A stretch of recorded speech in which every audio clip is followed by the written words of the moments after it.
தூத்துக்குடி மாவட்டத்தில் பெய்த கனமழையால் சாலைகளில் தண்ணீர் தேங்கி இருக்கிறது. தூத்துக்குடிக்கு இன்று கனமழை எச்சரிக்கை விடுக்கப்பட்டு இருக்கிறது. இது குறித்த விவரங்களோடு இணைகிறார் நம்முடைய செய்தியாளர் முத்துராம். முத்துராம், விவரங்களை வழங்கலாம். வணக்கம். தூத்துக்குடி மாவட்டத்திற்கு இன்று மாலை ஆரஞ்சு அலர்ட் விடுக்கப்பட்டுள்ளது. இதன் காரணமாக தூத்துக்குடி மாவட்டம் மற்றும் பல்வேறு பகுதி நேற்று மழை விடாமல் பெய்த காரணத்தால் நகரம் முழுவதும் மழை தேங்கியுள்ளது. இதைத் தொடர்ந்து இன்று மாவட்ட ஆட்சித்தலைவர் இளம் பகவத் இந்த பள்ளிகளுக்கு விடுமுறை விடப்பட்டது குறிப்பிடத்தக்கது. அந்த தூத்துக்குடியில் உள்ள மாநகராட்சி பகுதியான, அதாவது மழையின் காரணமாக நீதிமன்றம் முன்பு, பழைய பேருந்து நிலையம் முன்பு, பழைய மாநகராட்சி, தென்பாக காவல் நிலையம் மற்றும் தூத்துக்குடி பழைய பேருந்து நிலையத்தை திருநெல்வேலி சாலை முழுவதுமே தண்ணீர் தேங்கியுள்ளது. அப்புறம் வில்விடிசிகள் பகுதியில் பெரும்பாலான இடங்களில் இந்த வாகனங்கள் தண்ணீரில் மிதக்கின்ற காட்சிகளை பார்க்கிறோம்.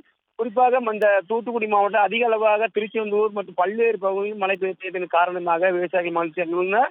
இது தூத்துக்குடி மாநகர பகுதியில் இப்போ இந்த தண்ணீரை சாலையில் தேங்கி உள்ளதால் இதன் காரணமாக பணிக்கு செல்பவர்கள் மற்றும் பொதுமக்கள் தண்ணீர் நீந்தி செல்லுகிற ஒரு காட்சிகளை பார்க்கிறோம். இதை அலர்ட் விடுறது காரணத்தால் இப்போ பல்வேறு இடங்கள் தண்ணீர் தேங்கி பொதுமக்களுடைய இயல்பு வாழ்க்கை பாதித்துள்ளது.